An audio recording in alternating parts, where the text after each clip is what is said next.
মে মাসের শুরুতেই ঘোষণা করেছে যে প্রায় ৪৫,৫০০ কোটি টাকার কিছু বেশি ব্যয়ে ১৪টি বোয়িং বিমান কিনবে তারা যুক্তরাষ্ট্র থেকে। মানে ভেবে দেখেন, ৩১,০০০ কোটি টাকার মতো খরচ হয়েছে পদ্মা সেতু বানাতে, আর আমরা ১৪টি বোয়িং বিমান কিনবো কিনা ৪৫,৫০০ কোটি টাকা খরচে। তখন মার্কিন দূতাবাস এক অসাধারণ বদান্যতা বাংলাদেশকে দেখিয়েছে। তারা ৫০টি রিকশা যুক্তরাষ্ট্রের লাল নীল পতাকার রঙে রঙিন করে দিয়েছে।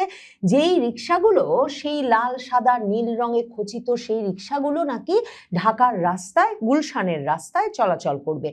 এটা নিশ্চয়ই বাংলাদেশের জন্য একটা বড় পাওয়া বটে। তার চেয়েও বড় পাওয়া হচ্ছে বাংলাদেশে মার্কিন রাষ্ট্রদূত যিনি নিযুক্ত, এখন জানুয়ারি মাস থেকে দায়িত্ব নিয়েছেন, ব্রেন্ট ক্রিস্টেনসেন, তিনি রিকশা চালিয়ে এক ছবি তুলে বাংলাদেশের সংবাদ মাধ্যমে বিরাট আলোড়ন তুলে ফেলেছেন এবং সে ছবি বাংলাদেশের সংবাদ মাধ্যমগুলোর পাতায় পাতায় শোভা পাচ্ছে।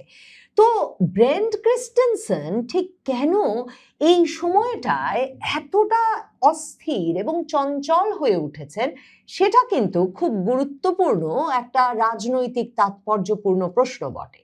কারণ বাংলাদেশ সহ বাংলাদেশের মতো দেশগুলোতে এই যে মার্কিন রাষ্ট্রদূতরা সাধারণভাবে একটা রাজনৈতিক অস্থিরতার সময় বা যে সময়টায় তারা মনে করেন যে রাজনৈতিকভাবে যে সরকার ক্ষমতায় আছে তারা ঠিক মার্কিন যুক্তরাষ্ট্রের ভরসা করবার মতো নয়, কিংবা এই সরকারটির পাল্টা একটা শক্তি বা সেই দেশটিতে তাদের তৈরি করে রাখা দরকার, এরকম একটা পরিস্থিতিতে সাধারণত এই রাষ্ট্রদূতদেরকে অত্যন্ত বেশি মাত্রায় তৎপর বা ছোটাছুটি করতে দেখা যায় বাংলাদেশের মতো দেশগুলোয়। মানে বাংলাদেশের ইতিহাসটাই যদি শুধু ৯০ দশকের পর থেকে বিবেচনা করেন, তাহলে দেখবেন যে এরকম সব ছোটাছুটি করার রাষ্ট্রদূত তখনই পত্রিকার পাতায় একেবারে জলজল করেছেন দিনের পর দিন, যখন তারা আসলে কোনো একটা ঝামেলা বা কোনো একটা মার্কিন যুক্তরাষ্ট্রের পক্ষে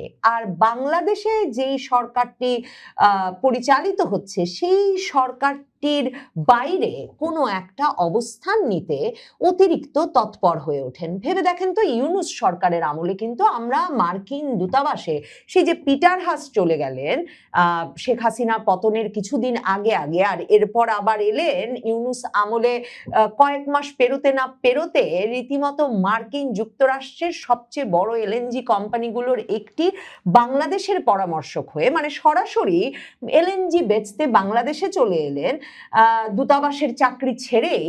তারপর থেকে কিন্তু ওই পুরো ইউনূস আমলটা জুড়ে কোনো রাষ্ট্রদূত মার্কিন যুক্তরাষ্ট্র নিযুক্ত করারই প্রয়োজন বোধ করে নাই। মার্কিন দূতাবাসে ভারপ্রাপ্ত দায়িত্ব পালন করেছেন ট্রেসি অ্যান জ্যাকবসন এবং তিনি লন্ডনে তারেক রহমানের সঙ্গে দেখা করে এসেছেন। সে খবরও মাস দুয়েক পর জানা গেছে।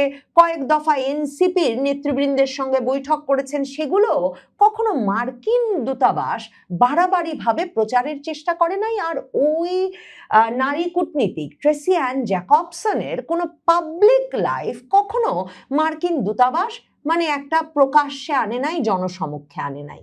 এই যে ট্রাম্প প্রশাসনের প্রথম রাষ্ট্রদূত জানুয়ারি মাসে মাত্র এলেন এবং আসার আগেই মার্কিন যুক্তরাষ্ট্রে বলে এসেছিলেন যে বাংলাদেশের সঙ্গে চীনের যে একটা মাখামাখি শুরু হয়েছে সেই ইউনূস আমল থেকে, সেই মাখামাখি থেকে বাংলাদেশের নির্বাচিত সরকারকে দূরে সরিয়ে নেওয়াই হবে তার প্রধান কাজ বাংলাদেশে দায়িত্ব গ্রহণের পর। কিন্তু দেখেন, তারেক রহমান সরকার ক্ষমতায় আসার কদিন আগেই, মানে নির্বাচনের কদিন আগেই তো ইউনূস সরকার এমন একটা বাণিজ্য চুক্তি করে গেছে মার্কিন যুক্তরাষ্ট্রের সঙ্গে, যেই চুক্তির আওতায় আসলে সকল রকম কেনাকাটা এখন মার্কিন যুক্তরাষ্ট্রের কাছ থেকেই করবার কথা। একেবারে সুই থেকে খাদ্যপণ্য এমনকি মাংস সবই নাকি মার্কিন যুক্তরাষ্ট্র থেকে কিনতে হবে, বোয়িং বিমান তো বটেই। এমন একটা ব্যবস্থা মার্কিন যুক্তরাষ্ট্রের চুক্তির সঙ্গে পাকাপাকি হবার পর ব্রেন্ট ক্রিস্টেনসেন বলেছেন যে চুক্তি রক্ষা করলেই শুধুমাত্র বাংলাদেশে বিনিয়োগ আসবে। এখন বিনিয়োগের নমুনা হিসেবে এই 50টা রিকশা উনি রং করে দিয়েছেন, সেটাকে নিশ্চিতভাবেই দেখা যেতে পারে। তবে এই যে মার্কিন প্রশাসনকে তারেক রহমান সরকার এত দিচ্ছেন, ঢেলে দিচ্ছেন, মানে খলিলুর রহমান মাসে দুবার একবার করে যাচ্ছেন, গিয়ে গিয়ে বলে আসছেন চুক্তি অনুযায়ী সব কেনাকাটা করব। এই যে পররাষ্ট্র প্রতিমন্ত্রী শামা ওবায়েদ সবে গেলেন, আবার পল কাপুরের সঙ্গে দেখা করলেন, বলে এলেন চুক্তি অনুযায়ী সবকিছু করব। তারপরেও যে মার্কিন রাষ্ট্রদূত বাংলাদেশে মাত্র একটা নির্বাচিত সরকার এসেছে, যখন তখন তিনি দরজা খুলে প্রধানমন্ত্রী, পররাষ্ট্রমন্ত্রী, পররাষ্ট্র প্রতিমন্ত্রীর সঙ্গে দেখা করে ফেলছেন। এর পরেও যে তিনি শান্ত থাকতে পারছেন না, তিনি তার চঞ্চলতা নিয়ন্ত্রণে রাখতে পারছেন না, যখন তখন ঢাকার যে কোনো জায়গায় চলে যাচ্ছেন, কখনো পার্কে ছবি আঁকছেন, কখনো বা মোহাম্মদপুরে কন্টেন্ট ক্রিয়েটর বা ইউনিভার্সিটির ছাত্রের বাড়িতে লাঞ্চ খেতে চলে যাচ্ছেন। এসবে পরিষ্কার বোঝা যায় যে মার্কিন যুক্তরাষ্ট্র নির্বাচিত এই সরকারকে একটা শান্তি স্থিতিশীলতা দেওয়ার বিষয়টি প্রয়োজনীয় মনে করছে না এবং এই সরকারের উপর আস্থা রাখতে পারছে না। তারা তাদের একটা দল তৈরি করতে চাইছে, মানে ওই যে ডিপ স্টেট শুনতে শুনতে 2024-এর আগস্টের পর থেকে আমরা যে ডিপ স্টেটের বিষয়ে কত রকম জল্পনা শুনে ফেললাম। এই ডিপ স্টেটটা আসলে কি?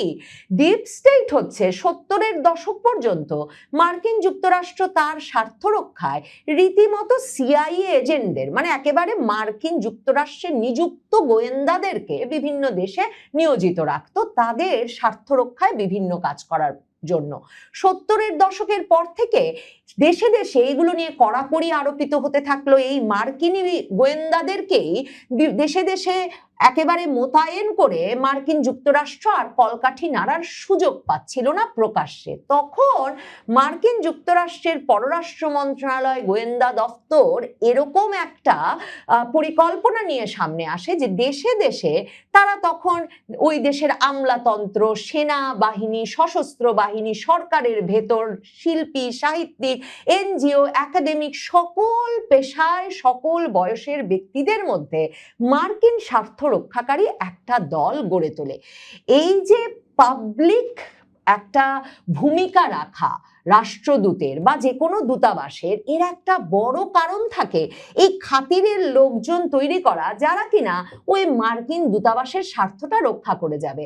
এখন এই সময়ে কেন এই কাজটার প্রয়োজন? দেখেন, ভারত সহ পৃথিবীর বহু দেশ আছে যেসব দেশে মার্কিন রাষ্ট্রদূত কিংবা কোনো দেশের রাষ্ট্রদূত এরকম কল্পনাই করতে পারেন না যে যখন ইচ্ছা তিনি মন চাইলো আর লাঞ্চ খেতে কূটনৈতিক পাড়া ছেড়ে অন্য কোনো পাড়ায় গিয়ে কারো একজনের বাড়িতে হাজির হবেন। ঠিক এই বিষয়গুলোই কিন্তু শেখ হাসিনার আমলে একেবারে বাধাগ্রস্ত করেছিল আওয়ামী লীগ সরকার। 2008-এ ক্ষমতায় আসবার পর থেকেই আওয়ামী লীগ সরকার মার্কিন যুক্তরাষ্ট্র, ইউরোপীয় ইউনিয়ন সহ এই পশ্চিমা দেশগুলোর সারাক্ষণ রাজনীতিতে আর সরকারে কলকাঠি নাড়ার যে একটা চেষ্টা, সেটা বন্ধ করতে প্রথম ওই কাজটা বন্ধ করেছিল যে যখন তখন যুক্তরাষ্ট্র বা পশ্চিমা দেশগুলোর পররাষ্ট্র মন্ত্রণালয়ের মাঝারি মানের কর্মকর্তা এই রাষ্ট্রদূতদের প্রধানমন্ত্রী সহ বাংলাদেশের মন্ত্রীদের দফতরে ঢুকে যাওয়াটা। এরপর পিটার হাস যখন অতি চঞ্চল হয়ে উঠেছিলেন, মানে মনে থাকবে আপনাদের 2022-এর নভেম্বরের দিকে পিটার হাস গিয়ে উপস্থিত হয়েছিলেন এখন বিএনপির সংরক্ষিত আসনের এমপি মায়ের ডাক সংগঠনের নেত্রী সানজিদা ইসলাম তুলির বাসায় শাহিনবাগে। মানে কূটনীতিকদের জন্য এত একটা অপ্রচলিত এলাকায় হঠাৎ করে পিটার হাস উপস্থিত হওয়ার পর সেখানে একরকম রাজনৈতিক প্রতিরোধের মুখে যখন পড়েছিলেন পিটার হাস, তখন এমনকি ওয়াশিংটন থেকে তার নিরাপত্তার বিষয়ে উদ্বেগ জানানো হয়েছিল এবং সেই উদ্বেগ আবার জানিয়েছিলেন ওই যে ইমরান খানকে পাকিস্তানের ক্ষমতাচ্যুত করার পুরো ষড়যন্ত্রটা সাজিয়েছেন যেই মার্কিন কর্মকর্তা, মার্কিন যুক্তরাষ্ট্রের তখনকার দক্ষিণ ও মধ্য এশিয়া বিষয়ক সহকারী পররাষ্ট্রমন্ত্রী ডোনাল্ড লু। আওয়ামী লীগ সরকার উল্টে তখন কয়েক মাস বাদে এমনকি রাষ্ট্রদূতদের জন্য বিনামূল্যে যে পুলিশ প্রটোকল বাংলাদেশে দেওয়া হয়, কারণ এগুলো তো পৃথিবীর অনেক দেশেই রাষ্ট্রদূতরা পান না, সেই পুলিশ প্রটোকলও তুলে নিয়েছিল এবং নিয়ম করে দিয়েছিল যে রাষ্ট্রদূতেরা যদি বাড়তি নিরাপত্তা চান তারা একটা খরচের বিনিময়ে আনসার সদস্যদের নিয়োগ করতে পারেন। পিটার হাসকে শেষ পর্যন্ত সেই আনসার সদস্য বাড়তি খরচে নিয়োগ করতে হয়েছিল। কিন্তু আওয়ামী লীগ সরকার যে বহু বছর মার্কিন যুক্তরাষ্ট্রের রাষ্ট্রদূত সহ মার্কিন যুক্তরাষ্ট্রের ডিপ স্টেট এজেন্টদের একরকমের বাংলাদেশের চাঞ্চল্য ঠেকিয়ে রাখতে পেরেছিল, তার একটা কারণ হিসেবে বলা হয় যে সরকার তাদেরকে কোনো স্পেস দেয় নাই। মানে মার্কিন যুক্তরাষ্ট্রের এই বাড়াবাড়িগুলোর, মার্কিন যুক্তরাষ্ট্রের এই মাতবরি বাড়াবাড়িগুলোর বিরুদ্ধে একরকমের প্রতিরোধ তৈরি করে আওয়ামী লীগ সরকার দাঁড়িয়ে পড়েছিল। যেমন 2018 সালে তো বদিউল আলম মজুমদারের বাড়িতে গিয়ে উপস্থিত হয়েছিলেন মার্কিন রাষ্ট্রদূত মার্শা বার্নিকাট। সে সময়ও বদিউল আলম মজুমদার অভিযোগ করেছিলেন যে মার্শা বার্নিকাট বেরিয়ে যেতেই নাকি তার বাড়িতে কারা কারা ইট পাটকেল পর্যন্ত ছুঁড়েছিল। এরপর প্রেসিডেন্ট ট্রাম্প ক্ষমতায় আসবার পর যখন তিনি এক বক্তৃতায় বলে বসলেন যে বাইডেন প্রশাসন অঢেল অর্থ বাংলাদেশে সরকার পরিবর্তনে গত কয়েক বছরে খরচ করেছে, এমনকি $29 মিলিয়ন একটি মাত্র সংগঠনকে দিয়েছে, যে সংগঠনে হয়তো দুজনও কাজ করে না, তখন অনেক দুর্জনেরাও বলতে শুরু করলেন যে সেই সংগঠন হয়তোবা বদিউল আলম মজুমদারের সুশাসনের জন্য নাগরিক সংগঠনটি হয়ে থাকতে পারে। কাজেই এই যে এজেন্টদেরকে তৈরি করতে রাষ্ট্রদূতদের ছোটাছুটি এবং তারা সকলে যখন সময় মতো একসাথে স্ফুলিঙ্গের মতো জ্বলে উঠতে পারেন, তখনই যে সরকার পতনের ঘটনাগুলো ঘটিয়ে ফেলা যায়। পাকিস্তান থেকে 2011 আরব স্প্রিং এর কথা মনে করুন, আরব বসন্তে একের পর এক আরব দেশগুলোতে যে ঘটনা ঘটলো, একটা দীর্ঘ সময়ের সরকার, তারা নাকি গণতান্ত্রিক সরকার ছিল না, কাজে একের পর এক সেই সরকারগুলোর পতন ঘটলো বটে, কিন্তু প্রথম দফার নির্বাচনের পরপরই যে দলগুলো ক্ষমতায় এলো সেগুলোকে কিন্তু অনেকগুলোকেই মার্কিন যুক্তরাষ্ট্রের আপত্তির মুখেই দ্বিতীয় দফা বিপ্লব ঘটিয়ে সরিয়ে ফেলা হলো। কাজে মার্কিন যুক্তরাষ্ট্র যে কি চাইছে বলা মুশকিল। চীনের সঙ্গে মাখামাখি বন্ধ করতে এসেছেন যে রাষ্ট্রদূত, তিনি দেখছেন তারেক রহমান 45,500 কোটি টাকা ব্যয়ে তাদের কাছ থেকে বোয়িং কিনছেন বটে, কিন্তু অন্যদিকে আবার 10 বছরের জন্য তিস্তা উন্নয়ন প্রকল্পটা চীনকে দিয়ে ফেলে চীনের রাষ্ট্রীয় সফরে যাওয়ার কথা ভাবছেন। এমনকি চীনের যুদ্ধবিমান সহ সামরিক অস্ত্রশস্ত্র কেনার যেসব চুক্তি হয়েছিল ইউনূস আমলে, তারেক রহমান সরকার সেগুলো থেকেও সরে আসে নাই। তাহলে চীনের কাছ থেকে দূরে সরিয়ে নেওয়ার এজেন্ডা নিয়ে যেই মার্কিন রাষ্ট্রদূত বাংলাদেশে এসেছেন, তিনি আসলে এখন কি চাইছেন, কোন এজেন্ডা নিয়ে খেলছেন, কাদেরকে সামনে নিয়ে আসতে চাইছেন? যেমনটা ভেনেজুয়েলায় কিংবা এমনকি ইরানে স্পষ্ট হয়েছে যে বিকল্প ঠিক না করে, কোনো কিছু মাথায় না রেখেই তারা ভাবে তারা মার্কিন বিরোধী একটা সরকার ফেলে দিতে পারে এবং সেই অঞ্চলটা দীর্ঘস্থায়ী অস্থিতিশীলতায় গেলেও আসলে মার্কিন যুক্তরাষ্ট্রের কোনো অসুবিধা হয় না, কারণ তখন সেই যুদ্ধের ঝঞ্ঝনা নিতে তারা আরো বেশি অস্ত্রশস্ত্র বিক্রি করতে পারে। এরকম একটা মহা বিপদে বাংলাদেশ অগ্রসর হচ্ছে তারই লক্ষণ কিনা মার্কিন রাষ্ট্রদূতের এই অতি চাঞ্চল্য আর বিভিন্ন সামাজিক অনুষ্ঠানে ছুটে ছুটে বেড়ানো, সেটা নিশ্চিতভাবেই এখন মাথায় ঘোরে। কারণ না হলে একটা নির্বাচিত সরকার আসবার পর এবং যখন তখন সে সরকারের সঙ্গে মার্কিন যুক্তরাষ্ট্রের ওয়াশিংটনে এবং ঢাকায় পূর্ণাঙ্গ যোগাযোগ থাকবার পরেও রাষ্ট্রদূতের এত চঞ্চলতা সত্যি